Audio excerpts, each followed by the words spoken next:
와!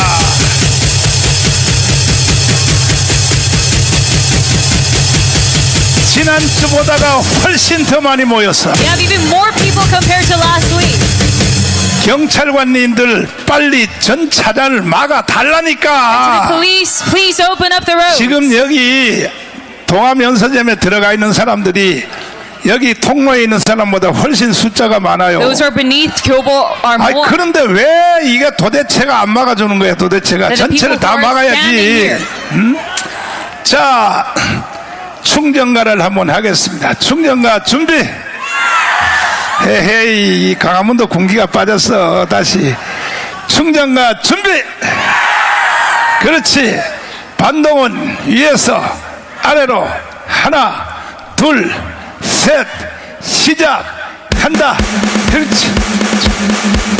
김수열 대표님 나와. 박자 넣어. 박자 아이 넣어라.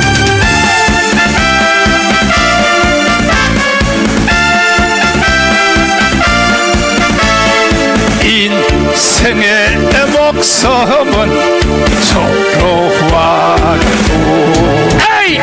결국의 앞날이 양양하더라.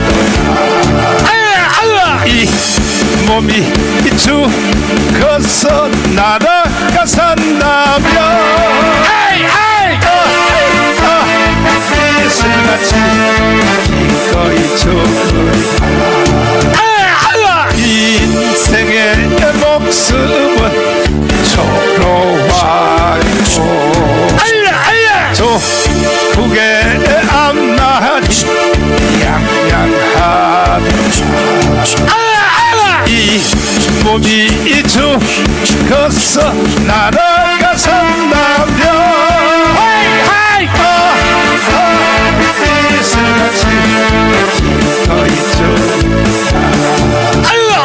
이 몸이 죽어서 나라가 산다면 이슬같이 기꺼이 죽으리라. 이슬같이 기꺼이 죽으리라. 이게 육군사관학교 제2의 교가 맞아요? 예, 맞습니다. 근데 이 노래를 주로 언제 불러요? 예, 저희들 기초군사훈련대 부릅니다. 기초군사훈련대? 아직 육사생도가 되기 전에. 되기 전에? 예, 그러면 육군사관학교 다닐 때 예. 육사 나왔죠? 예. 육사 나왔는데 선배들이 빠따를 쳐요 안 쳐요? 칩니다. 처음은 안 쳤는데 우리 때는 쳤습니다. 그때는 예, 빠따가 치면은 팬티하고 엉덩이하고 들어붙어서 팬티를 못 갈아입기로 팬티 갈아입으려면 지직 소리가 나고 그런 경험 해봤어요? 예, 그렇습니다. 그러니까 육사를 잘못 들어간 거야. 목사님도 더 심하게 당하셨던습니까? 근데 나도 하사관학교에서 6개월 훈련 받으면서 하도 때려가지고 야전사로 때려서 팬티를 못 갈아입었어. 지직 팬티하고 살하고 누러붙어가지고 찍. 근데 예, 지금 현재 그 제양 군인회가 지금 회원이 몇 명이나 되나요? 한 30만 되고 전체 회원은 300만쯤 됩니다. 아이 그것도 모르고 살아. 제가 알아봤습니다. 1200만이잖아. 아, 예, 군번 가진 사람은 그렇지. 1700만입니다. 1700만. AI한테 다 물어봤습니다. 그러면 이제 우리는 10월 3일 날 예, 끝장 내려고 그러거든. 예, 10월 3일이 금요일이라고. 그렇습니다. 2천만 명을 모아서 예, 윤석열 이재명을 끌어내리고 네, 윤석열을 현역 대통령을 다시 복귀시켜야 되는 거야. 맞습니다. 그러려면 지금 군번 가진 사람 또 군인 가족 다 합치면 2,500만이라 그래. 그렇습니다. 그 2,500만한테 다른 날 오지 말고 예, 10월 3일 날 예. 한꺼번에 힘을 딱 모아서 2,300만 군인 가족. 왜냐하면 대한민국이 없으면 반드시 북한의 연방제로 이재명이가 넘기려고 벌써 의도를 자리 잡았어요. 예, 고속도로 깔아놓고 있습니다. 그렇죠. 방위 출신을 국방부 장관 시키면 돼요. 예, 군대 뭐 망하라는 얘기 아니겠습니까? 그 다음에 군대도 안 갔다 온 총리 김민석을 총리 시키면 돼요. 그것도 안 되죠. 그래도 최하 군대는 갔다 와야죠. 그런데 지금 윤석열 대통령이 드론 부대를 만들었단 말이야. 예. 그래가지고 이게 되나 안 되나를 시험하려고 무인기를 평양 상공에다 띄웠단 말이야. 예. 그런데 평양이 눈치를 못 채더라는 거예요. 그럼 잘한 거죠. 그렇죠. 예. 그런데 이재명이가 대통령 되자마자 세상에 그 평택에 있는 미군 기지 있잖아요. 예. 그거는 한국하고 미군하고 공동 운영하는 거 아닙니까? 거기를 압수수색했다, 압수수색. 그건 말이 안 됩니다. 미군 본토 침범하고 같습니다. 그런데 이 방위사령관 출신인 이 국방부 장관이 네. 큰 잘한 일이 하나 있어요. 뭐냐? 45만, 현재 지금 군대가 너무 줄어들어서 45만 됐는데, 예. 45만 명은 전부 1대1 드론을 다 가지라. 그건 잘했는 것 같은데. 그 잘한 것 같지요? 예. 그러면 먼저 번에 있었던 방위사령관은 지금 수사받고 있는데 그건 무죄 아닙니까? 그거는 당연히 무죄 아니겠습니까? 당연히 무죄지요. 예. 지금 군인 가족, 현역 군인, 군대 갔다 온 놈들은 예.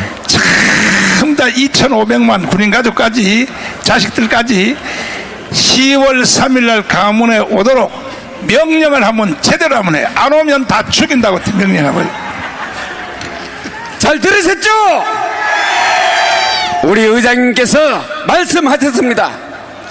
대한민국을 한 번이라도 피와 땀으로 지켜보려고 했던 사람들은 군번을 가지고 있습니다. 그 군번을 가진 사람이 AI에게 물어보니까 1900만인데 돌아가신 분 빼고 나면은 1700만입니다. 그리고 그 가족 하면은 얼마입니까? 대한민국의 대부분이 군번을 가진 사람과 그 가족입니다. 이제 마지막 나라 한번 지켜봐야 되지 않겠습니까? 여러분, 군번을 가졌던 사람, 대한민국 헌법을 수호하려고 했던 사람, 나라를 위해서 땀을 흘렸던 사람, 모두는 10월 3일 날 이 광화문 광장에 너와 내가 없고 오직 우리만 있는 곳으로 모여 주십시오. 할 수 있습니까? 다 모여서 이 대한민국을 지켜냅시다. 감사합니다. 김학성 교수님 한번 나와봐요. 나는 김학성 교수님의 그 말을 100번 들어도 이해를 못하겠어. 아는 것이 너무 많은 사람은 설명이 복잡해. 그래서 내가 오늘 질문하는 것에 대해서는 간단하게 대답을 하시는데, 예. 정청래가 법사위원장이 그 헌법재판소에서 내란 혐의를 뺐잖아요. 뺐습니다. 예. 내란 혐의 뺐죠. 예, 예. 내란 혐의를 뺐으면 바로 윤석열 대통령은 현 대통령으로 복귀되는 거 아닙니까? 정청래가 자신의 재판을 유리하게 이끌기 위해서 아. 내란 혐의를 제외했을 뿐이지 내란 혐의를 뺐다고 해서 내란죄라고 하는 것이 없어진 건 아니죠, 목사님. 중간에 또 양념을 하나 넣자면 예. 헌법학계 회장도 하셨죠. 했습니다. 예. 책임져요, 책임져. 저 요새 헌법학계 회장까지 하셨으면서 말이야. 제가 늘 집에서 예. 골방에서 하나님께 회개하고 있습니다. 참 말은 잘해. 그러면 정청래 법사위원장이 헌법재판소에서 내란죄를 뺐으면 네. 뺀 뒤에 네. 그러니까 이것이 가만히 생각해 보니까, 뺀 뒤에 생각해 보니까, 이러다가는 윤석열이가 대통령이 될지도 모른다, 다시 복귀될지도 모른다 하니까 지금요 내란 특검 있잖아요. 네, 예. 내란 특검 중에서 뭐냐, 내란 수괴죄 있잖아, 윤석열을. 네, 예. 세계 내란 특검법을 만든 이유는 네. 정청래가 뺀 거에 대해서 찜찜하단 말이야. 네. 그러면 내가 헌법학자한테 한번 도전적으로 물어볼게요. 예. 헌법이 위에요. 헌법이 위에요. 법률이 위에요. 당연히 헌법이 위죠, 목사님. 예. 헌법이 위에 맞아요? 헌법이 위인데 지금 이재명 정권은 네. 법률을 가지고 어. 헌법을 어. 짓밟고 있죠, 목사님.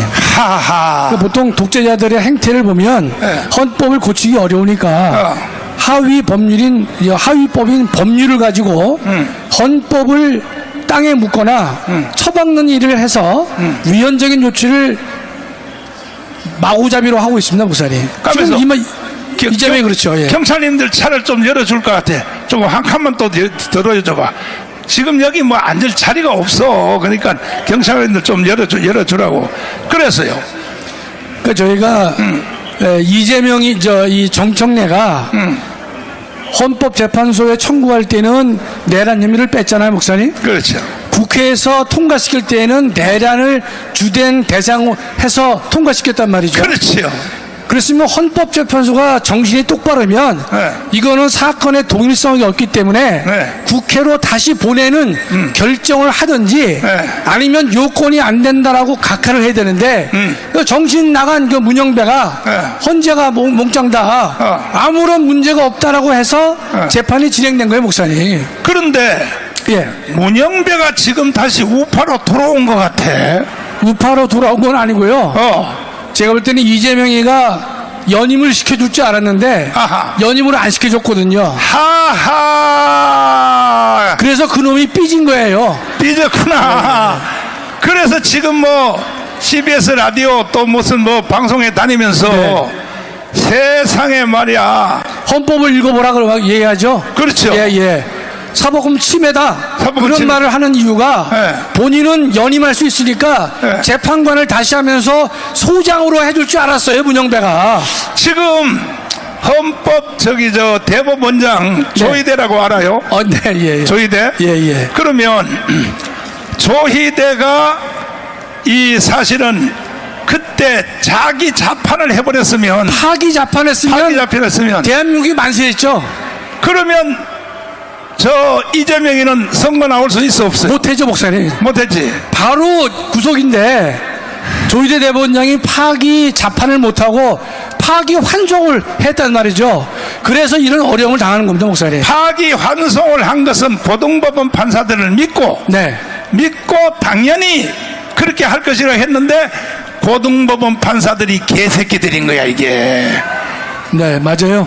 그러니까 선거 끝날 때까지는 재판할 수 없다. 그러니까 제가 볼 때는요, 목사님, 우리가 광화문에서 1000만이 모여서 주장하면요, 이재명 사건이 다 중단돼 있죠, 목사님. 없어지지 않았죠. 중단됐는데 첫 번째가 파기 환송 사건이 중단돼 있단 말이죠. 그렇지. 1000만이 모여서 주장을 하면 그 재판은 바로 진행된다고 저는 확신합니다. 이재명이가 스스로 떠들은 대통령일지라도 수사는 받아야 된다. 그리고 대통령일지라도 체포해야 된다. 지금 현역 대통령은 이재명인데 이가 스스로 하는 말이 있어요. 다시 한번 지난주에도 들었지만 다시 한번 들어보세요. 8년 전 이재명이 성남시장 때 한 과거 발언이 파장이 되고 있습니다.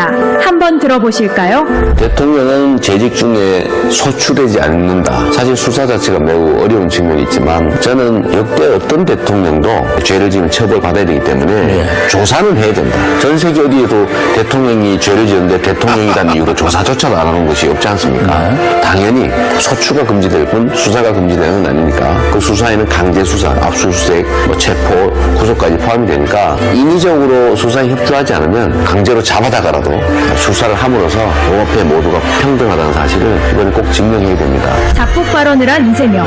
자신의 발언에도 본인은 아무런 일이 없다는 듯 행동하고 있습니다. 여러분은 이재명의 발언에 대해 어떻게 생각하시나요? 자, 우리 허보박장님, 네. 이거 해설 좀 한번 해주세요.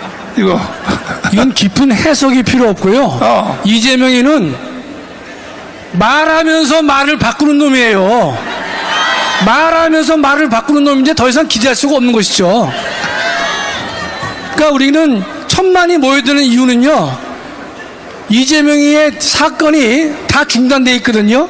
더군다나 고등법원에 가 있는 파기환송, 유죄 취지의 파기환송을 다시 재판을 열면 되는 거기 때문에 그것을 열기 위해서는요, 천만이 모여서 우리의 의지를 만천하에 보여줘야 되는 것입니다.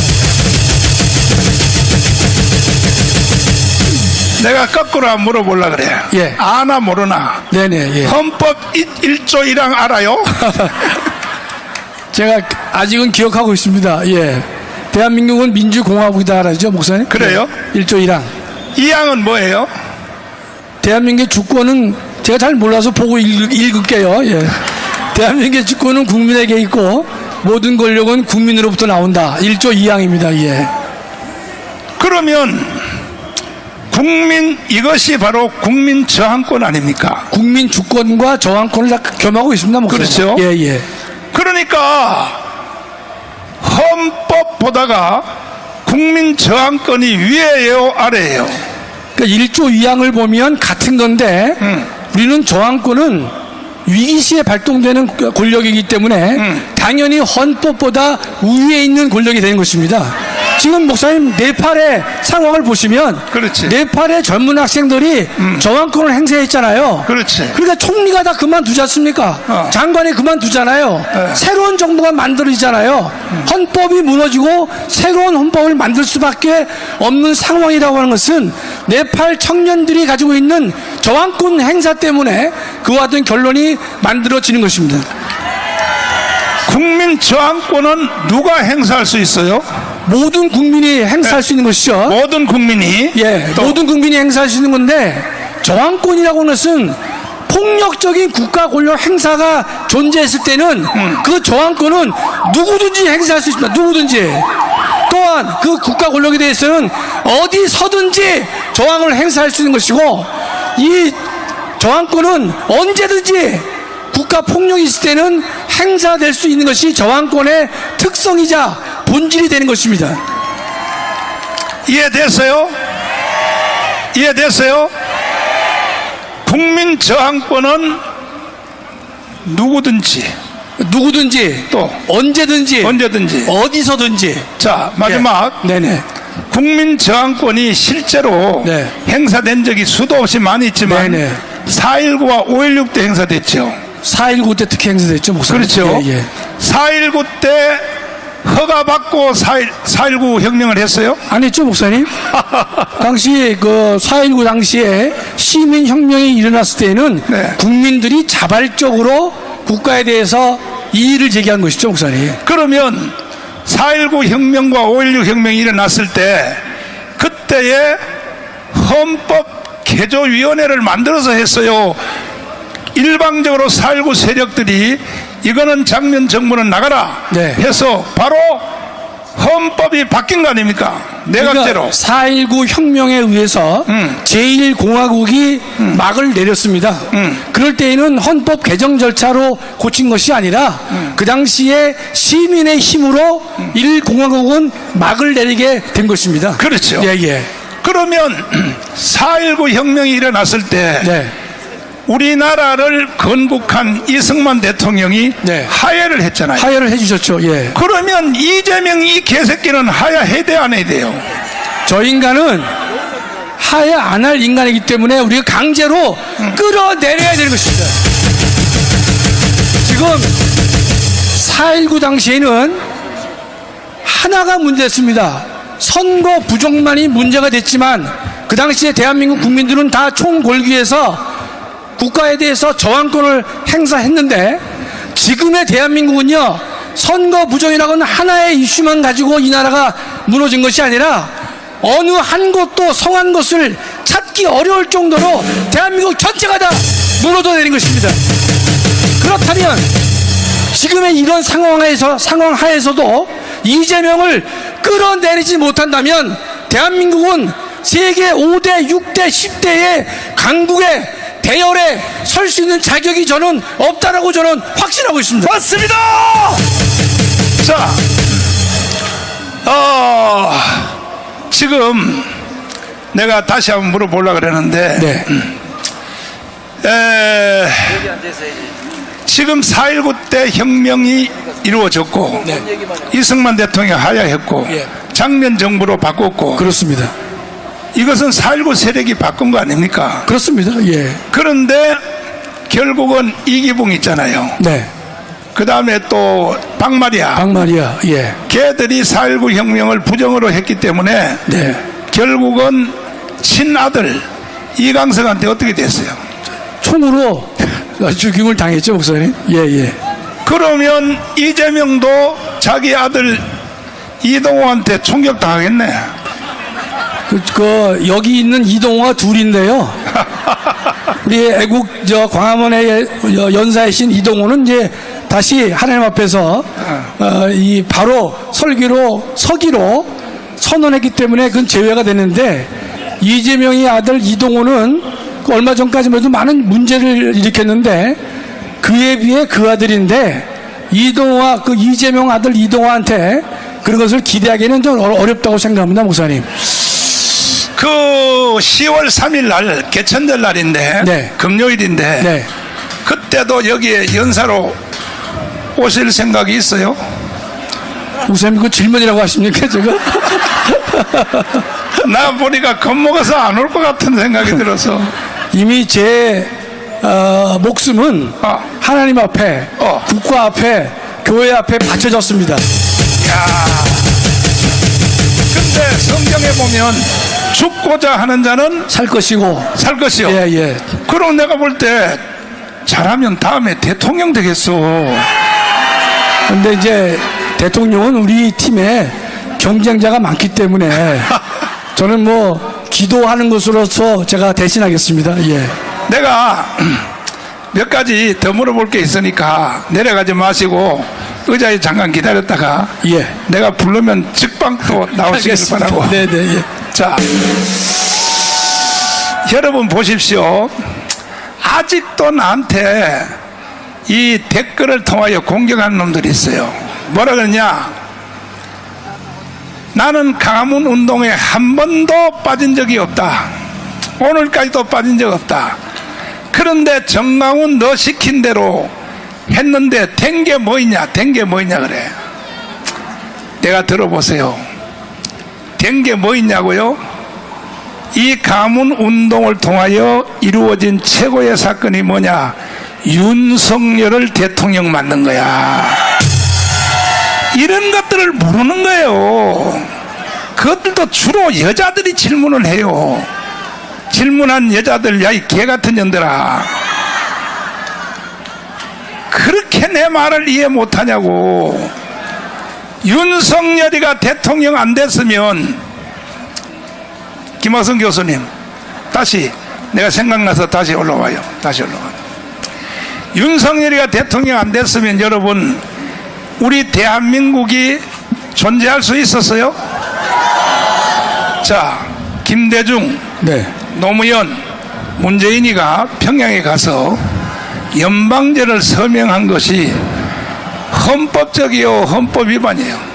명백하게 반헌법적이죠. 아, 제가 목사님께 설명드리기 전에 네. 조금 전에 광화문에서 한 것이 뭐냐. 목사님이 윤석열을 대통령 만드셨다고 그러셨는데 그렇지. 그 전에 빠진 게 있어요. 광화문 운동을 했기 때문에 문재인이가 5년 만에 낙마했습니다. 맞아. 여러분 보통 좌파 정권이 잡으면 두 번 통상 10년 갔어요. 10년. 맞아. 그 10년간 정권을 그 당시 문재인 때 좌파들이 가지고 있는 국회의석이 180석에 이르렀습니다. 그거를 무너뜨리고 5년 만에 끌어내린 것이 누굽니까? 바로 여러분 같은 광화문 애국 세력이 한 것이에요. 맞아요. 그것이 먼저고 그 다음에 윤석열을 대통령 만든 것입니다.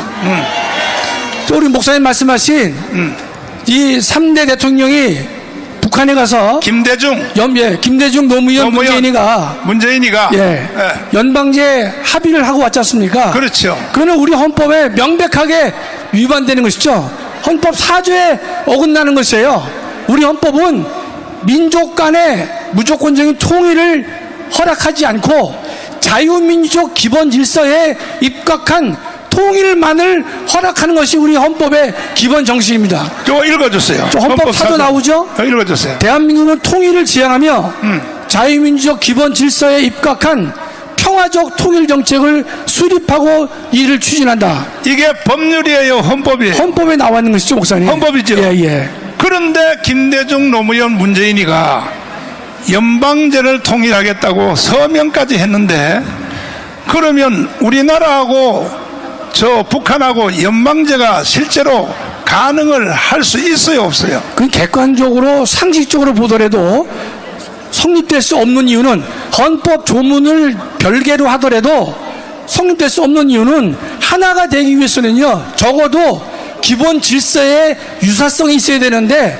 북한하고 남한은 하나가 될 수 있는 공감대를 형성할 수 있는 것이 없기 때문에 안 되는 것이죠. 실제로 예, 이 연방제가 되려면 체제가 같아야 되잖아요. 그렇습니다, 목사님. 대한민국은 자유민주주의죠. 예, 북한은 어떤 체제예요? 인민민주주의인데 자유민주주의와 인민민주주의는 결코 물과 기름이기 때문에 하나가 될 수 없는 상황이 되는 것이죠. 그런데 이것을 합의한 이 대통령은 김대중 이건 죽었고 노무현도 자살했고 지금 딱 한 놈이 살아있거든요. 네, 저 문재인이가 예. 하방궁을 끓여놓고 네. 양산에서 예. 이 새끼 어떻게 해야 돼 이거. 그러니까 저는 제가 요새 TV를 제가 최선으로 보고 있는데 윤석열 대통령이 대통령 시절 무인기를 보냈다 그래가지고 외환죄 운운을 하는데 정말 정신 나간 놈들이 아닐 수가 없는 것이에요. 외환죄가 되려면요 외국과 통모를 해야만 되는 거예요. 무인기를 보낸 것은 북한이 무인기를 보냈기 때문에 방위적 측면에서 무인기를 보낸 것인데, 무인기를 보내고 나서 윤석열과 김정은이가 통모를 했습니까? 어림없죠. 그다음에 무인기를 보낸 것이 국가 이적에 해당합니까? 전혀 가당치 않음에도 불구하고 그 짓을 하고 있는데, 제가 오늘 아침에 저희 아침 식사하면서 박원사한테 얘기를 했어요. 아니 문재인이가 김정은한테 도보다리에서 넘긴 USB 이것에 대해서 나라가 수사를 똑바로 하지 못하면서 그것이 여적죄가 되는 것이고 북한을 이롭게 하는 것인데, 거기에 대해서는 책임을 묻지 못하고 말도 안 되는 무인기 사건을 가지고 외환죄 운운을 하고 있는데 정말 가슴이 터지지 않을 수가 없는 것이에요. 자, 도보다리 영상 다시 한번 보여주세요. 세계의 정상회담이 배석자 없이 둘이서 소곤소곤하는 그런 회담이 세계에서 있어요? 제가 그동안에 읽거나 보거나 한 문건에는요 단 한 건도 없습니다. 왜냐하면 정상끼리 만났을 때는 잘못된 얘기가 오갈 수 있기 때문에 반드시 몇 사람이 배석을 해서 간접적으로 통제를 하는 것이 저는 원칙으로 알고 있는데, 저 두 인간이 만나가지고 저 이 모의를 한 거 아니겠습니까, 목사님? 자, 요거요 실내에서도 아니고 바깥에서 둘이 나가서 네, 도보다리에서 예. 둘이 여기 소곤소곤한 거, 이게요 정상회담 맞아요? 저 인간들은 정상회담을 제대로 한 적이 없지요. 저게 저 김정은한테 아부한 것이지, 저는 뭐 정상회담을 볼 여지가 전혀 없지 않습니까? 이번에 이재명도 트럼프 만나서 그 정상회담을 했습니까? 정상회담을 했으면 합의문이 필요한데 합의문은 없고 청구서만 가져왔단 말이죠. 대통령이 마중도 안 나오고 배웅도 안 한 것이 정상회담입니까? 어림없는 얘기를 하고 있는 것이죠. 아니 그러니까 둘이 야외에서 둘이 소곤소곤 했는데 이것은 미국의 인공위성이 잡았죠, 목사님? 센서로 잡았잖아요. 예. 센서로 딱 잡았더니 뭐라 그러냐, 이 내용이 결국은 뭐라 그러냐면은 북한에 김정은이하고 둘이 소곤소곤 했잖아요. 예, 예. 그 뭐냐, 한나라 만들자, 석자 이거야, 결과적으로. 속자는 얘기, 그다음에 또 하나는 제가 목사님 아시지만 핵 발전에 관한 얘기를 나눴다고 제가 그 미국에서 입모양을 가지고 조사를 했다고 하는데요. 예. 그러니까 우리나라는 문재인이가 핵발전소를 하지 말라고 명령해놓고, 그리고 구조화 변호사님이 말씀하시는 것처럼 우리나라의 원자력 발전소 설계도가 세계 1위야, 세계 1위. 세계 1위란 말이야. 근데 이것을 발전소 설계도를 김정은이한테 넘겼다는 거 아닙니까? 예. 이놈은 매국노가 맞아요, 안 맞아요? 천인 저기 나오잖아요. 이제 문재인이가 저 말을 떠들었지만 문재인이가 천인 공로할 사악한 이자고 저 인간이 떠들었지요. 저 이 무인기 보낸 걸 가지고. 그렇지. 그러나 제가 볼 때는 문재인이가 김정은에게 USB를 전달한 것 천인 공로할 일이라고 저는 확신하고 있습니다.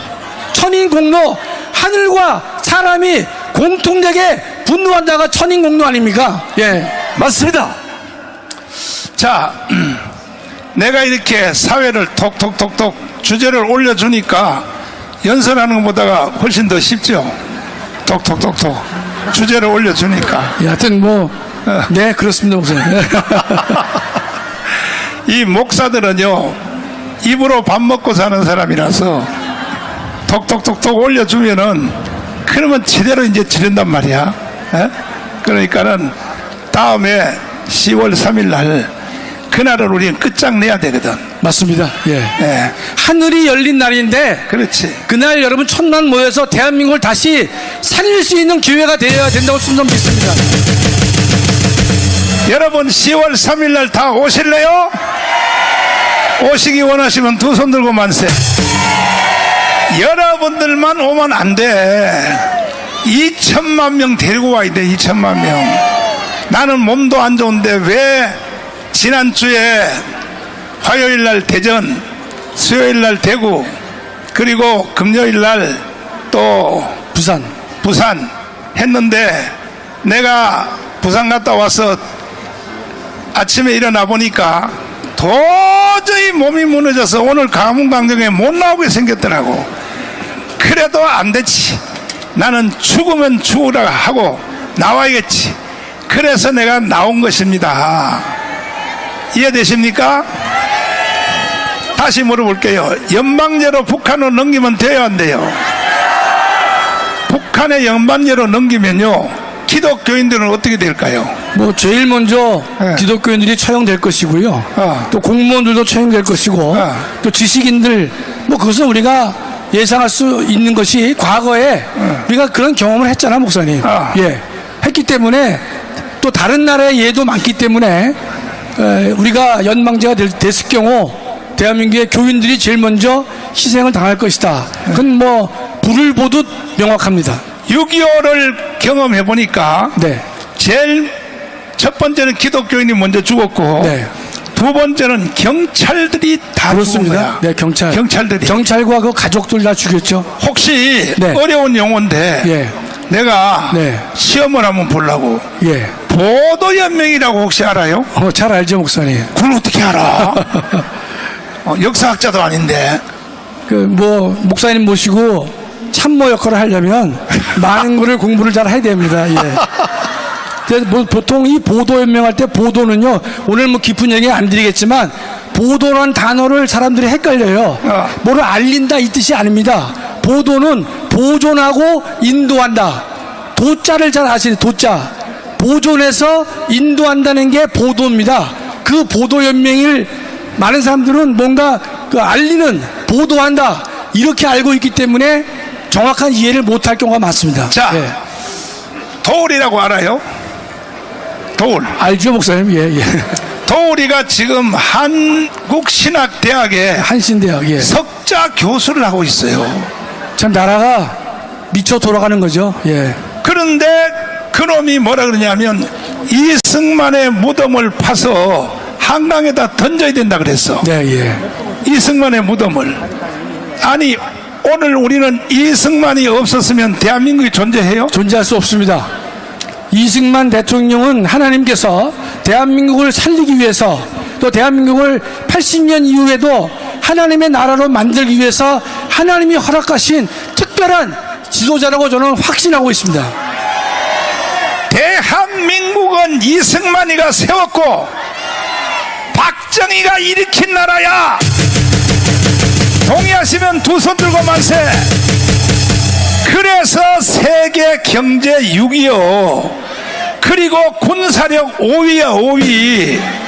이와 같이 살기 좋은 대한민국을 북한한테 넘겨주면 돼요 안 돼요? 안 된다고 여러분이 소리 지른다고 안 넘어가는 게 아니요. 이미 벌써 이동호 개자식 어디 갔어? 빨갱이 이동호 빨리 올라와. 이동호 빨리 올라와. 참 나는요 막강한 참모진을 가지고 있어. 나는요 1인자가 아니면 참모 안 써요. 헌법학자 제1호 빨갱이 대장 제1호 이동호. 예.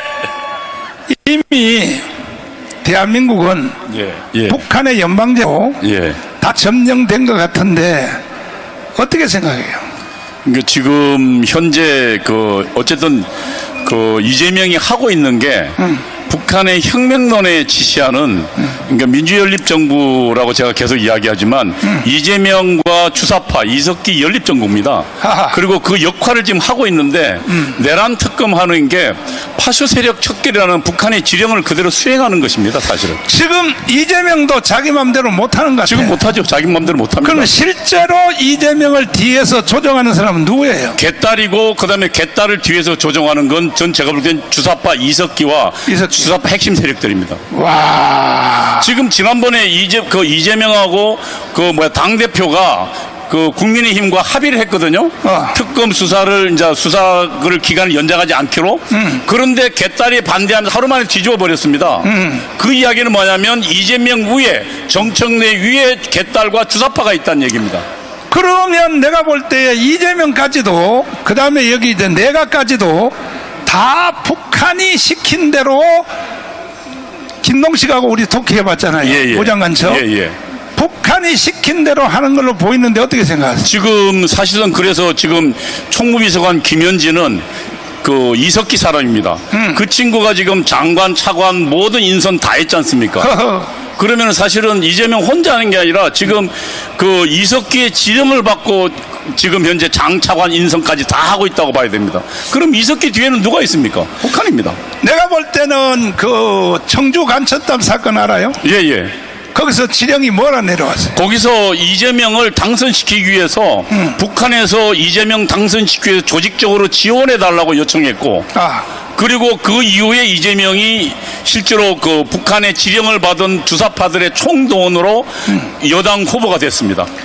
그리고 창원 간첩단 사건 알아요? 청원 알죠? 예. 창원 간첩단 사건에서도 사실상 지금 현재 대한민국 민노총과 항노총뿐만 아니라 전국에 66개 대한민국 전역에 간첩단 사건이 퍼져 있습니다. 간첩단들이. 그리고 제주도 간첩단 사건 알아요? 그렇죠.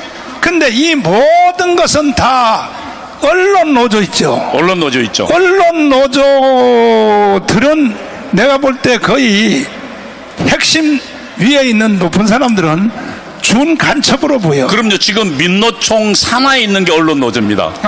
그러니까 언론 노조를 장악한 게 민노총인데 민노총에 지금 조직쟁의국장 2인자가 석권호고 그다음에 1인자가 양경수가 이석기 직계 후배입니다.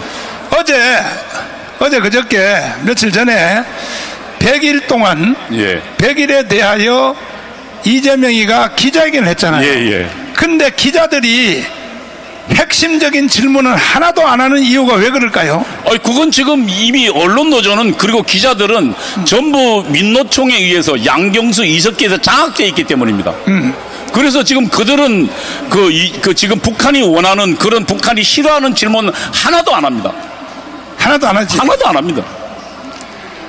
그러니까 지금 대한민국은 사실은 언론 때문에 망하는 거 아닙니까?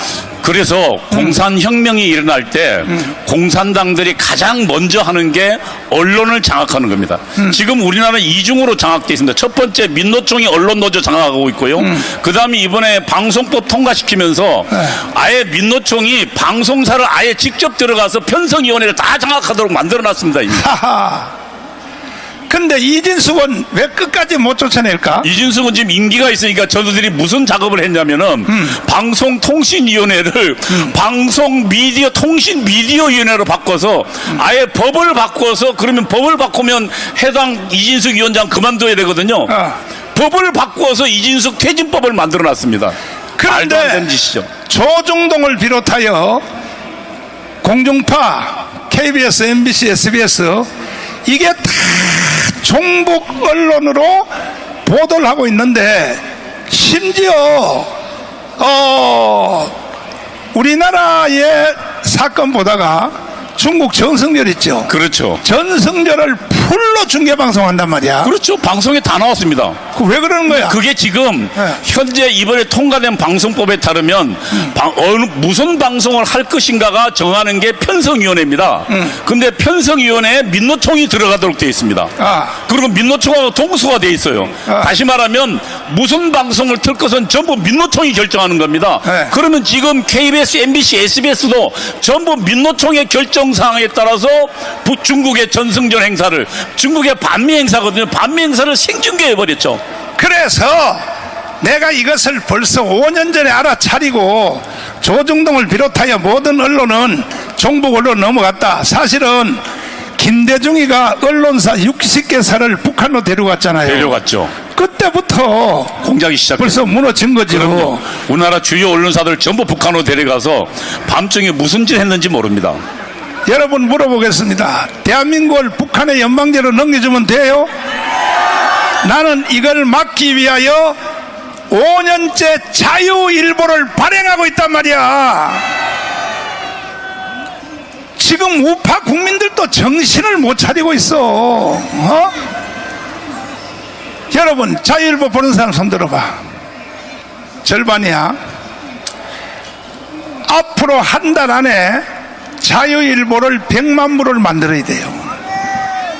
동의하시면 두 손 들고 만세. 한 달에 2만 원씩 내고. 왜? 그 모든 혜택은 여러분들이 대한민국에 살게 해주기 위해서 만드는 거야. 나는요 자유일보를 한 달에 5억씩을 내요. 한 달에 5억씩. 여러분이 헌금한 거요 자유일보 5억씩 다 내는 거야. 왜? 나는 예측의 천재야. 예측의 천재. 조중동 다 무너졌지. 세상에 말이야. 언론 노조 다 무너졌지. 누가 이걸 보도하냐고.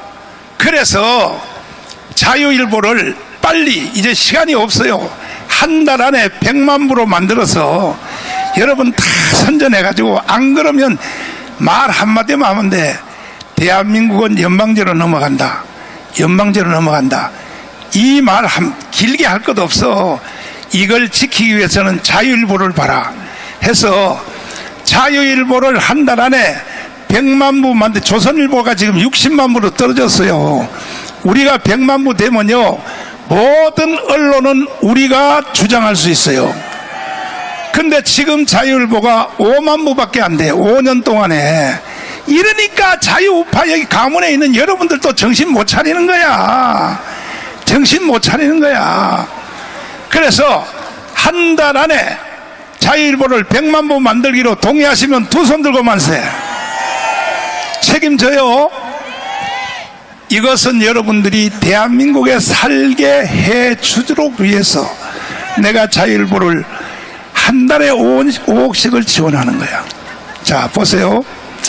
나는요 예측의 천재요. 내가 5년 전부터 박동선 로비리스트를 통하여 워싱턴을 갔어요. 가서 내가 이승만 대통령이 한 것을, 이승만에 대해서는 내가 제일 잘 알아요. 상원의원들을 다 포섭했어. 그래서 이승만의 주제는 뭐냐? 해방과 건국이야. 건국. 그래서 내가 그걸 벤치마킹해서 상원 의원들을 100명을 포섭하려고 지금 상하원 의원들을 21명을 포섭했어요. 그런데 최고의 사람을 누가 내가 1시간 동안 토론했냐면 지금 현재 2인자야. 2인자. 트럼프 다음에 2인자 루비오 국무장관하고 내가 1시간 동안 토론했어요. 그러면 내가 선지자 맞아 안 맞아? 이거 5년 전에 했다니까. 5년 전에. 다시 찔러서 절 받아야 돼. 내가 선지자 맞아 안 맞아? 내 목표는 뭐냐? 예수 한국 복음 통일이야. 상원 의원들을 포섭하지 아니하면 안 돼. 나는 지금 압수수색을 당해서 출국 금지를 당해 있어요. 근데 뭐 10월 3일 날 풀어준다 그러는데 실제로 풀어줄지 모르지만 만약에 10월 3일 날 풀어주면 10월 4일 날 나는 바로 워싱턴에 가서 루비오를 만나고 그 다음에 린지 그레함을 다시 만나고 상원 의원 나머지 75명을 내가 다 만나서 이것은 반드시 우리가 자유통일을 해내야 돼요. 자유통일 안 하면요 이 한반도는 계속 시끄러워. 이해되십니까? 이해되세요? 그러면 여러분들은 내가 김중곤 조영기 목사님 나는 김중곤 조영기 목사님이 살아있을 때는요 숨도 못 쉬어서 숨도 못 쉬어. 그냥 예만 해. 예 알았습니다. 실행하겠습니다. 예. 그러나 그 두 분들이 돌아가셨기 때문에 이제는 내가 대한민국을 책임질 수밖에 없어요. 김중곤 조영기 목사님, 오늘은 날씨가 너무 좋으니까 길게 해도 돼요? 아니, 뭐 시주구리 해가지고 또 난리야 이거. 길게 해도 돼요? 길게 된다고 여러분 동의 안 해도 나는 길게 할 거야. 대한민국도 모르면서 뭐하러 대한민국에 사냐 말이야. 강원에 나오는 여러분들도 지금 대한민국을 정확히 모르는 거야. 최고의 어르신인 바로 이 김중곤 목사님의 이 말씀을 한번 들어보세요. 들어봐요. 저는 6.25 때 가족이 죽었습니다. 내 눈앞에서 아버지도 죽고 공산당이 우리 집 모습을 살던 사람의 아들이 이중을 해가지고 임의재판을 해서 밤에 끌고 가서 내 아내도 죽이고 아버지도 죽이고 진짜 막 그냥 찔러서 죽이고 때려서 죽였어.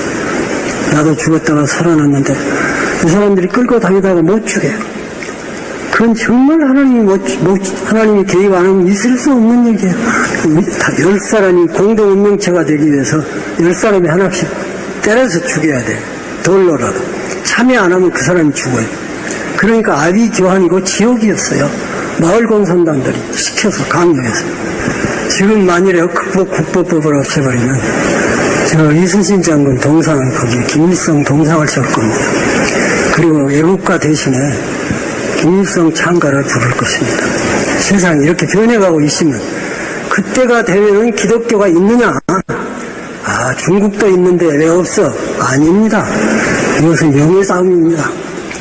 북한 자체의 정권은 식물 정권이지만 남한의 좌익이 몽땅 뭉쳐가지고 저 서울시청 앞에서처럼 그 좌익이 다 뭉쳐가지고 이 정권을 없애버리고 다시 좌익 정권이 서게 되면 그 다음에 북한하고 합작해서 남북 국회의원들이 모여서 이제 연방정부를 세웠다 해버리면 끝입니다. 그런 교회는 내 생각에 없습니다. 당번 세계에서 유일의 나라예요. 특별히 다른 나라는 공산당이 있어도 상관없어요. 그러나 우리나라는 있으면 안 돼요. 그것이 마지막이에요. 무서운 영예전쟁이에요. 최후의 전쟁이에요. 기독교에 대한 심판이에요. 기독교의 생사가 여기에 달려있어요. 김중곤 목사님의 말씀에 동의하시면 두 손 들고 만세. 알아들었어요? 알아들었어요? 조영기 목사님 말씀을 들어보요. 우리의 군대가 울타리면 보안법은 대문입니다. 아무리 울타리를 튼튼히 해놔도 대문을 열어 제껴버리면 안방까지 적이 들어오는 것입니다. 보안법을 우리가 없애버리면 어떠한 일이 일어납니까? 첫째로 북한 노동당에 가입하는 것을 막을 수가 없습니다. 대한민국 땅에서 100주에 북한 노동당에 가입해도 처벌할 수 없습니다. 둘째로 북한 체제와 주체 사상을 마음 놓고 길거리에서 전파해도 중지시킬 수가 없습니다. 셋째로 방송이나 신문에 김정일 정권을 찬양하는 방송이나 글을 적어도 막을 수가 없습니다. 넷째로 주체 사상이나 공산주의를 선전하고 가르쳐도 막을 길이 없습니다. 다섯째로 서울 길거리에 인공기를 휘날리고 북한 국가를 불러고 김일성 추모 대회를 열어도 막을 수가 없습니다. 이러므로 우리는 보안법을 폐지해서는 절대로 안 됩니다. 어느 집이 도적이 들끓는데 대문을 열어 제껴버리고 평안하게 있을 수가 있습니까?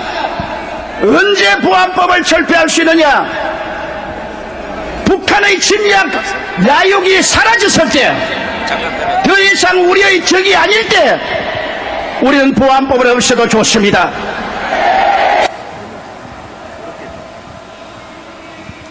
자,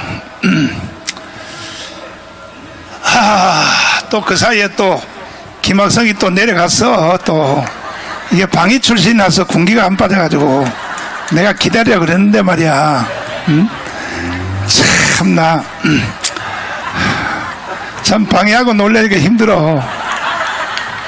자, 장로님, 예. 지금 보안법이 살아 있어요, 없어요? 뭐 있으나 마나 하죠, 목사님. 법은 뭐 형식적으로는 존재하지만 뭐 문재인 시절부터 간첩을 잡지 않았잖아요, 목사님. 예. 요거 좀 어려운 문제를 내가 내려고 그러는데 아까 말한 대로 어려울수록 좋습니다, 목사님. 보도연맹 있죠? 예, 예. 보도연맹. 예. 보도연맹 사건이 왜 일어났느냐? 파출소에서 파출소 별로 전부 다가 남로당에서 전향하는 사람들은 파출소에서 와서 신고하면 다 용서해 주겠다. 그렇습니다. 예. 이렇게 일어났단 말이야. 예, 예. 그런데 이제 와서 전향을 다 했단 말이야. 근데 6.25가 일어났잖아요. 예, 예. 6.25가 일어났는데 보도연맹 애들이 전부 다 인민군 편을 드는 거야. 그렇습니다. 예. 그러니까 결국은 보도연맹 애들을 이승만이가 처형 안 할 수가 없는 거예요. 일부 했죠, 저희. 일부. 예, 예. 그러니까 이승만이가 그때 이 처형을 안 했으면요, 오늘날 대한민국이 존재할 수 있겠어요? 좀 설명을 드려도 될까요? 설명해. 이제 보도연맹을 이제 목사님이 어려운 주제를 끊으셨는데, 이 보도연맹은요, 남한에서 남로당이 한 30만의 당원을 가지고 있었습니다. 그랬는데 남로당이 해체 수준에 이르는 거예요. 그 30만 명이 갈 데가 없습니다. 그러니까 이승만 대통령은 30만도 대한민국 국민이기 때문에 그렇지. 그들에게 갱생할 수 있는 기회를 준 겁니다. 맞아. 갱생할 수 있는 기회를 주어서 보도연맹이 뭐냐? 보존하고 이끌어 간다, 이런 뜻입니다. 뭔가 알리는 것이 아니에요. 그러니까 30만의 남로당에 알게 또는 모르게 가입한 사람들을 그냥 방치할 수 없기 때문에 그들에게 다시 갱생의 기회를 주기 위해서 만든 것이 보도연맹인데, 보도연맹을 만든 다음에 대략 15만 명 정도는 다 회개를 했습니다. 전향을 다 했어요. 그렇지. 나머지는 전향을 하는 사람도 있고 못한 사람이 있었는데, 마지막에 보니까 몇천 명 또는 몇만 명이서 그때가 6.25가 터지게 됐어요. 터지게 되니까 전향한 척 한 놈들 중에서 그렇지. 5천에서 5만 명 정도의 사람들이 인민군 편을 들은 거예요. 인민군 편을. 그러면 그 당시에 서울뿐만 아니라 다른 지역에도 보도연맹이 있었는데, 우리가 남한에서 이 남쪽으로 피난을 가지 않습니까? 피난을 갈 때 그 인간들을 놔두고 갈 수가 없어서 그들을 처형한 사건이 보도연맹 사건입니다. 그런데 이 좌파들은요, 그것만 가지고 이승만 대통령이 죄 없는 사람을 죽였다라고 늘 단골 메뉴로 떠드는 게 국민보도연맹 사건인 것입니다. 그런데 자 보세요. 3,000명이 남아있는데 얘들이 북한이 쳐들어오니까 인민군 편을 드는 거예요. 그러면 그 인간들을 내버려 두고 가는 게 옳습니까? 아니면 처형을 시키는 게 옳습니까? 당연히 처형시켜 옳은 것이죠. 그래서 처형을 시켰어요. 그랬는데 처형시키는 과정에서 법적 절차를 제대로 지키지 못하는 황급한 상황이기 때문에 그래서 이 보도연맹의 일부 좌익들을 없앴는데 그걸 가지고 예컨대 이 좌파들은 이승만이가 사람들을 마음대로 죽였다라고 억울함을 씌우는 게 바로 국민보도연맹인데 아깝게도 국민보도연맹과 관련된 자료가 대한민국에 몇 개 안 됩니다. 안 돼서 저희가 여러 번 이 보도연맹은 이런 것이기 때문에 이런 가치가 있었다고 얘기를 하는데 여러분 목사님이 늘 말씀하셨던 성시백이라는 간첩 아시죠? 성시백이라는 놈이 6.25가 발발하기 직전에 바로 처형시켰어요. 왜 그랬겠어요? 성시백을 데리고 부산까지 피난 갈 수 없잖아요. 그래서 죽인 겁니다. 그런 사람들이 많이 있어요. 그걸 가지고 좌파들은 이승만 대통령이 법적 절차를 준수하지 않고 민간인을 학살했다라고 거짓 누명을 씌우지만 결코 그런 것이 아닌 것입니다. 자,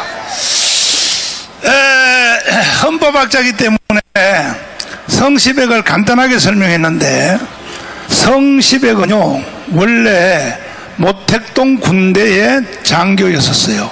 모택동 군대 장교.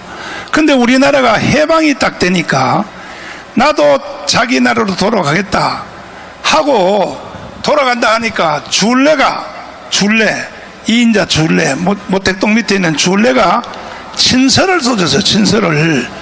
친서를 써가지고 이걸 김일성이한테 보여주라는 거야. 그래서 부산을 거쳐서 김일성이한테 친서를 보여줬단 말이야. 성세비가 보였더니 북한은 이미 벌써 김일성 장군이 다 잡고 있으니 너는 남쪽에 가서 공작을 하라. 네. 공작을 하러 왔는데 제일 먼저 국회를 완전히 포섭했어요. 그렇습니다. 예. 그것도 국회 부의장 누구예요? 김약수입니다. 김약수를 해가지고 네. 국회에서 미군 철수를 결의를 했단 말이에요. 결의까지 했었죠, 목사님. 그래서 6.25가 일어난 거야. 네. 간첩에 의하여. 네, 네. 그 다음에 이 성시백이가 지금 우리나라에 있는 상해 임시정부 있죠. 네. 김구, 그 다음에 여운형, 그 다음에 뭐 조수왕, 그 다음에 뭐 박은영, 이 사람들을 거의 대부분을 다 북한으로 데려가서 그렇습니다. 김일성을 만나게 했잖아요. 예. 가서 김일성 광장에서 김구가 연설한 거 한번 보라고요. 그런데 왜 지금 대한민국이 김구를 줄줄 빠는지 난 이해를 못하겠어. 그러니까 좌파들이 거짓 선동을 해서 네. 대한민국을 바르게 잡으려고 한 사람이 김구다라고 거짓으로 가르쳤기 때문에 많은 학생들이나 사람들은요, 네. 40대 50대 사람들은 김구가 이승만보다 더 훌륭한 사람이라고 잘못 알고 있는 것이죠, 목사님. 가만히 있어. 여러분 지금 이거 토크하는 거 지루해요? 재밌어요? 재밌으면 내가 저녁 9시까지 계속할 거야. 저녁 9시까지. 보세요. 그래서 내려와서 성시백이가 내려와서 네. 한 짓이 일단은 국군참모총장 그 누구야? 최병덕. 네, 예. 최병덕을 포섭했죠. 네, 예. 그 다음에 국방부 장관 신성모를 포섭했죠. 예, 예. 그 다음에 언론을 조선일보, 동아일보와 똑같은 활자 있죠. 네. 지금도 동아일보, 조선일보는 한자로 이렇게 돼 있잖아요. 네, 예. 요거와 똑같이 찍었으니까 신문을 가짜로 만들었죠. 가짜로 네, 예. 내용은 다르고. 네. 그러니까 이게 진짜 조선일보인지 이게 가짜 조선일보인지 알 수가 없었단 말이야. 네, 예. 이래가지고 결국은 6.25가 일어나게 되었는데 네. 6.25가 일어난 지 이승만 대통령은요, 네. 언제 알았냐? 정동 교회가 이승만 대통령은 장로님이잖아요. 네, 예. 교회를 가려고 두루마리를 입고 아침에 이제 샤워를 하고 정동교회를 가려고 했는데 10시에 네. 저 군인들이 보고한 게 아니고 파주에 있는 경찰이 네. 자전거를 타고 지금 저 남침이 일어났습니다 하고 이제 보고를 했단 말이야. 그러니까 이승만 대통령이 보고받은 지가 아침 10시에 10시 늦게 받으셨죠? 10시에 네, 네. 이게 전부 다 성시배기가 공작을 한 거란 말이에요. 성시배기가 이렇게 놓고 6.25가 일어났는데 이제 이재명이가 동작동 국립묘지에서 발언한 걸 한번 보세요. 자, 보세요. 한번 보세요. 이승만에 대해서 저주를 하는 거 보세요. 박정희에 대해서 저주하는 거 보세요. 이놈이요. 이야, 빨리 찾아봐. 찾을 동안 이승만 대통령은 자, 친일 매국 세력의 아버지이고 박정희 전 대통령은 군사 쿠데타로 국정을 파괴하고 인권을 침해했던 그야말로 독재자입니다. 자, 그만. 이승만과 박정희 없는 대한민국이 오늘날 있어요? 상상할 수 없죠, 목사님. 그러면 네. 지금 이재명이 개자식이 발언한 거 있잖아요. 네. 예? 네. 이승만을 친일 세력이다. 친일 매국노라고 얘기를 하고 있죠. 매국노. 여러분, 지금 일본에서 여론조사를 하면요, 한국 대통령 중에서 누가 가장 인기 있는 사람이냐, 일본의 여론조사를 하면요, 1등이 김대중입니다. 일본 문화를 받아들이기 때문에. 꼴찌가 누군지 아세요? 이승만입니다. 이승만. 일본 국민이 가장 싫어하는 한국 대통령 1등이 이승만 대통령이에요. 근데도 불구하고 이승만 대통령을 친일 매국노다? 이거는 북한이 조작해서 유포한 것을 이 좌파들이 그대로 사용했고, 그것을 듣는 많은 20, 30, 40, 50의 대한민국 국민들이 잘못 생각하고 있기 때문에 그런 일이 벌어진 것입니다. 이승만 대통령은 결코 친일이 아닌 것이죠. 또 두 번째, 미제의 앞잡이라고 그랬는데, 여러분 해방 전국의 역사를 보면요, 미 군정은 이승만을 제거하려고 한두 번 노력한 것이 아닙니다. 맞아. 왜냐하면 이승만은 계속 반국 노선을 취하고 남한만의 총선거를 하자라고 끝까지 지켰기 때문에 미 군정이 이승만을 가장 미워했고, 시간 관계상 50선거를 김구는 찬성했어요, 반대했어요? 반대했죠, 목사님. 예. 그러니까 김구와 이승만의 차이점은 해방 때까지는 같은 길을 걸었지만 해방 이후에부터 건국까지는 이승만과 김구는 서로 다른 길을 걸은 것입니다, 목사님. 김일성을 만나고 와서 헷가닥한 거야. 어? 그렇습니다. 근데 그렇죠. 그 전이라도 김구는 이상론자이기 때문에 현실을 몰랐다 이렇게 봐야 될 것입니다. 그런데 지금 이재명이가 말한 말 중에 최고의 악질적인 말이 뭐냐? 살아있는 박근혜를 박정희의 무덤을 파내고 살아있는 박근혜를 거기다 묻어야 된다. 이게 인간입니까? 이게 인간이냐고. 여러분들은 벌써 말을 못 알아듣든지 아니면 지루하든지 둘 중에 하나인데, 아니 살아있는 박근혜를 이승만과 유경수 여사의 무덤을 파내고 거기다 묻어야 된다. 그렇게 말하면 돼, 안 돼? 돼요? 참 기가 막히는 거야. 그러니까 여러분들은요, 정다운 TV, 원래는 너아라 TV였었는데 북한이 폭발을 했어요. 그래서 내가 정다운 TV를 만들어서 계속, 우리는 돈 벌려고 하는 것도 아니야, 계속 역사 강의를 하는 거야. 계속 김학성 교수님, 이동호 교수님 통해서 계속 역사 강의를 하는 거야. 대한민국이 잠에서 안 깨어나면요, 제2의 6.25가 또 일어나요. 또 일어나. 마지막 발언하시고 이제 마지막 발언. 목사님 안 피곤하세요? 내일 주일 예배 인도하시려면 피곤하실 텐데 목사님. 괜찮았까요. 죽으면 죽으리라요. 그러니까 전 얘기했지만 하나만 말씀드릴게요. 여러분 2014년도 11년 전이죠. 2014년에 대한민국의 고등학교가 3,240개였습니다.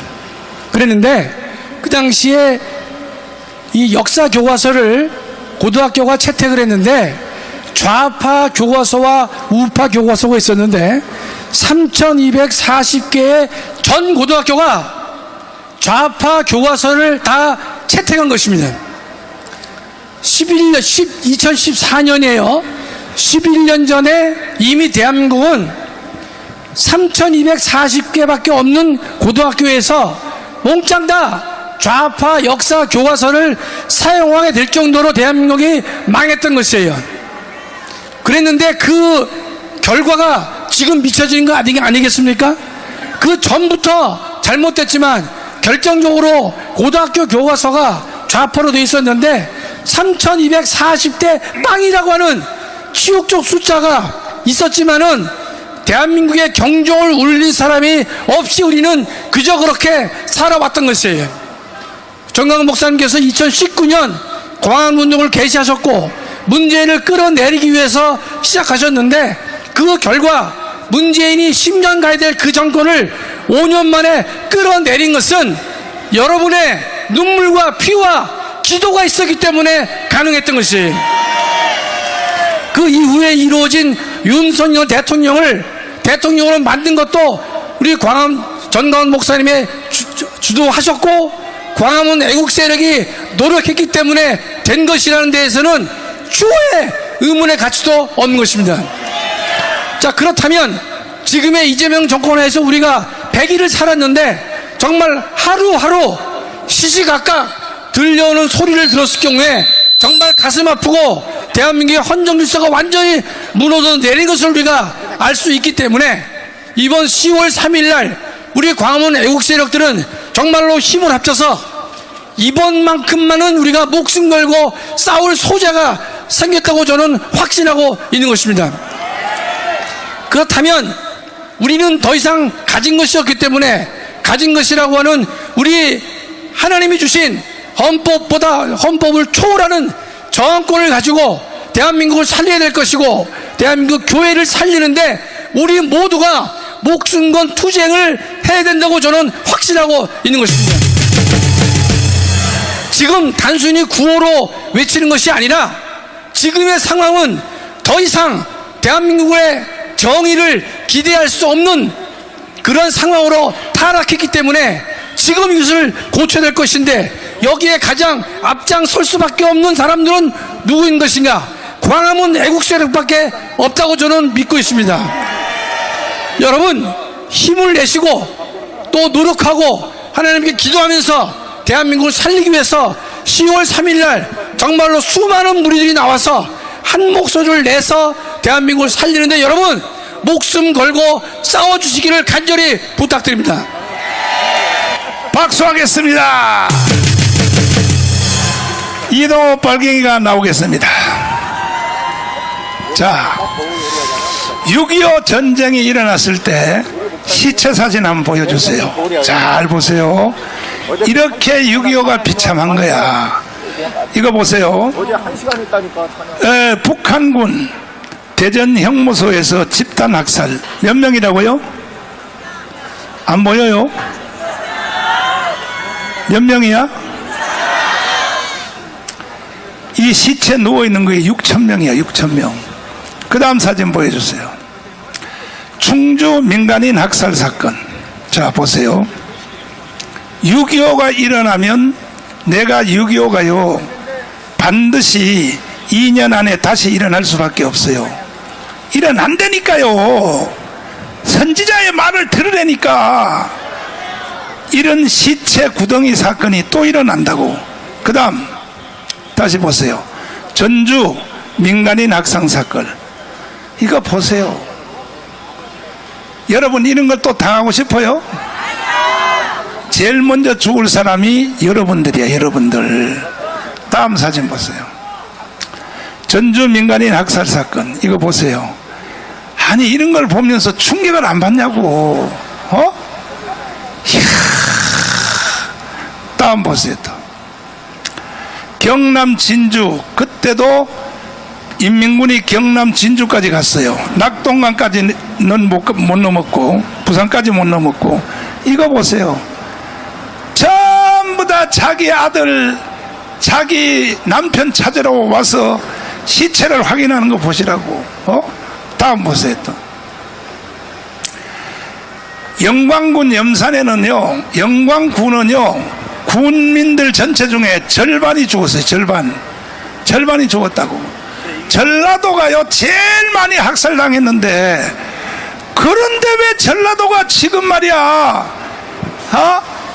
왜 북한을 줄줄 빠는지 나는 이해를 못하겠어. 이해를. 이거는요 김대중 개새끼 때문에 이렇게 된 거야. 다음 보세요. 평양, 이거는 이제 북진을 통일해 가지고 우리 북진, 우리 6.25 때 이제 북한을 올라갔단 말이야. 여기 보세요. 시신들 보세요. 평양에. 그 다음 보세요. 또 함흥교도소. 우리가 국군이 북한을 올라갔는데 그때에 인민군들이 미리 다 죽이고 퇴각을 한 거야. 여기에 우물 속에 시체가 300구가 나와서 300구가. 여러분도 우물 속에 하면 살해당하고 싶어? 정신 똑바로 차리니까.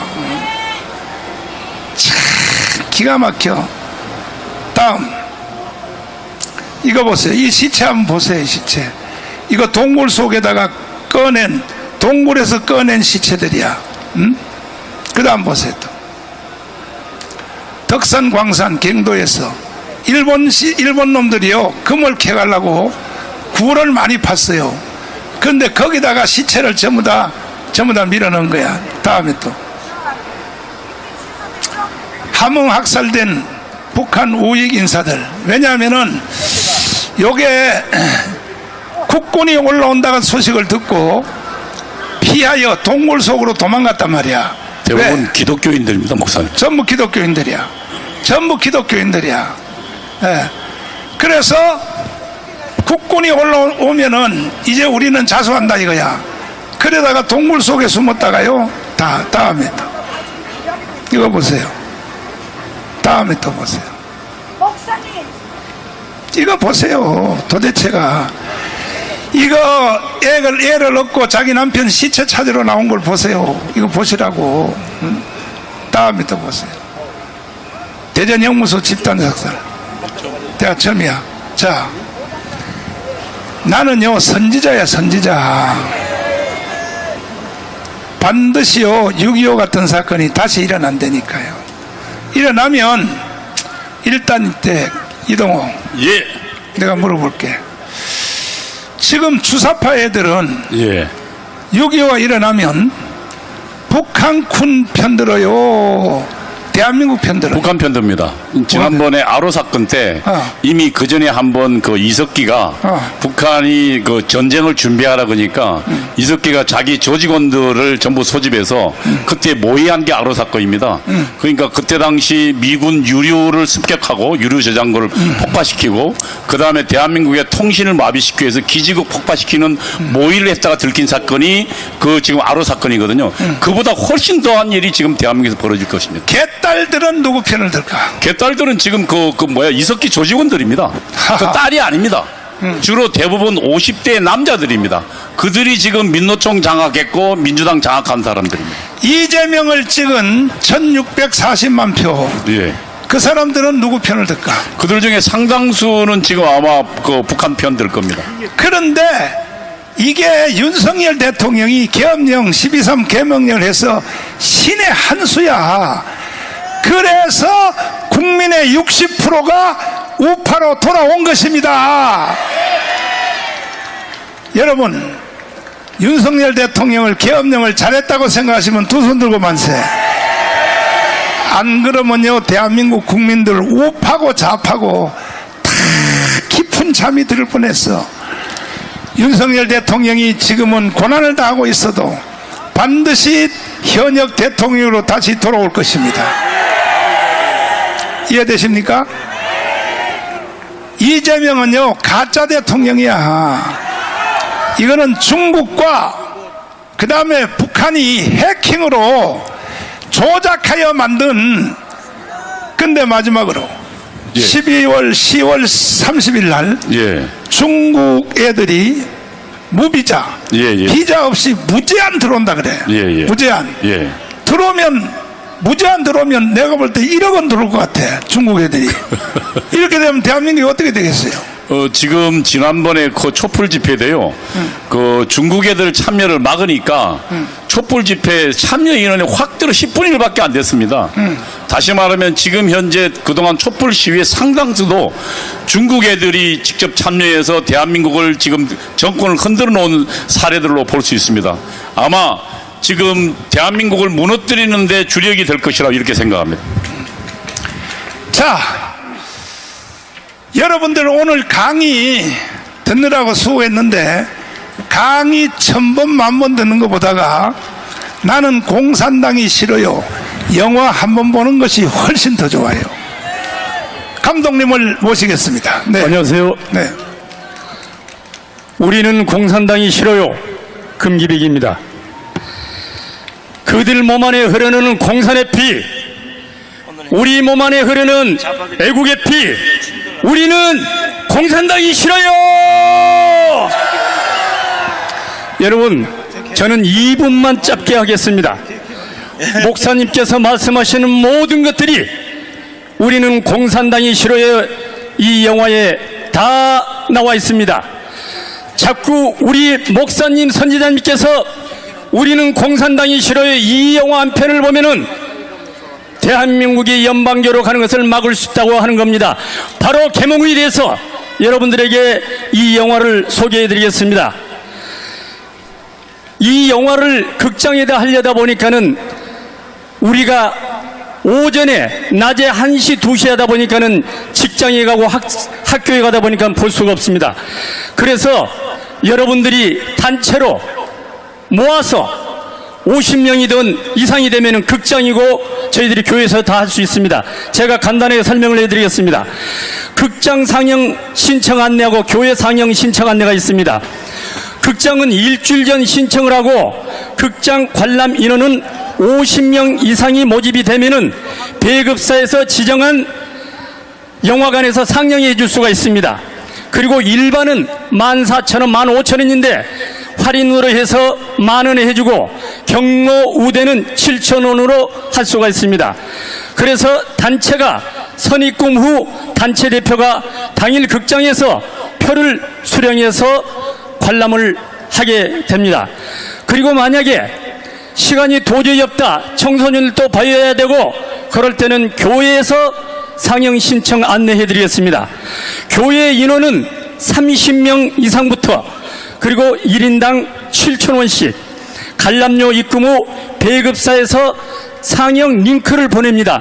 그러면은 거기에서 인터넷에서 체크만 하면은 화면이 뜨게 됩니다. 그러면은 어느 곳에든지 스크린만 있으면은 이런 영사, TV 어느 곳만 있으면은 다 볼 수가 있습니다. 전국 극장 교회 단체 문의는 010-7315-7354 노여한 목사님께 홍보 총괄 진행을 맡고 있습니다. 그리고 016-6600-8517은 영화사 아리랑에서 하고 있습니다. 여러분들 극장 교회 영화 단체 신청서에 영화 관람 원하시는 곳에 체크해 주시면은 단체명 다 하시고 아래 신청서에다 작성해 주시고 신청서를 작성하시고 사진을 찍어서 톡이나 문자로 해서 이 번호로 하면은 자동 접수가 됩니다.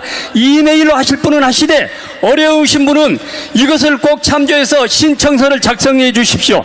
그러면은 신청 접수가 되면은 어느 곳에든지 여러분들이 제주도, 전라도, 미국 다 볼 수가 있습니다. 여러분, 우리는 공산당이 싫어요. 많이 신청해 주십시오. 감사합니다. 우리는 공산당이 싫어요. 영화를 본 사람 손 들어봐.